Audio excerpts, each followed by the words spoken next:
اقول لحضرتك على حاجه، انا ما عنديش تحفظ على شخصيه الفريق احمد شفيق كشخصيه.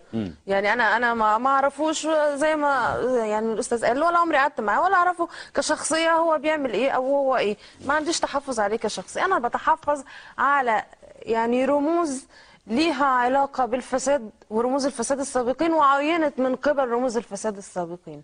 فيعني ملوش لازمه يعني. وبعدين حتى لما الفريق احمد شفيق جه يعين وزراء جداد، يعني برضه جابوا وزراء ليهم علاقه برموز الفساد، زي ممدوح مرعي وزير العدل، احمد ابو الغيط الخارجيه، محمود لطيف ما جابهمش دول، كانوا موجودين. احمد اسماعيل فهمي القوى العامله. يعني ما حصلش جديد.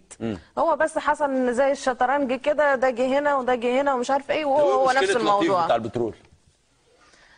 يعني مشكلته حاجات كتيره جدا. زي كان ليه يعني قضايا كثيره جدا، وليه علاقات صداقه عائليه مع يعني. لا هو الراجل ده مشكلته ان هو ده اللي وقع اتفاق الغاز مع اسرائيل، عشان تبقى عارفه. بس ما يسالوكي بعد كده بقول لحضرتك ليه صفقات كتير. انا قلت لحضرتك ليه صفقات كتير. لا انا عايزك بس تبقي يعني عارفه. وكان ايد سامح فهمي اليمين. بالظبط كده، عشان لما يسالوكي تبقي عارفه. يعني مش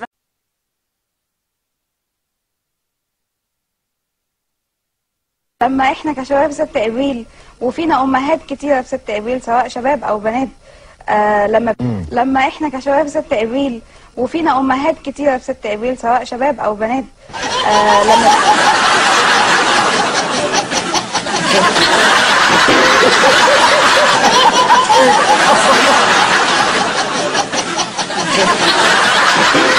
لما احنا كشباب 6 ابريل وفينا امهات كتيره في 6 ابريل سواء شباب او بنات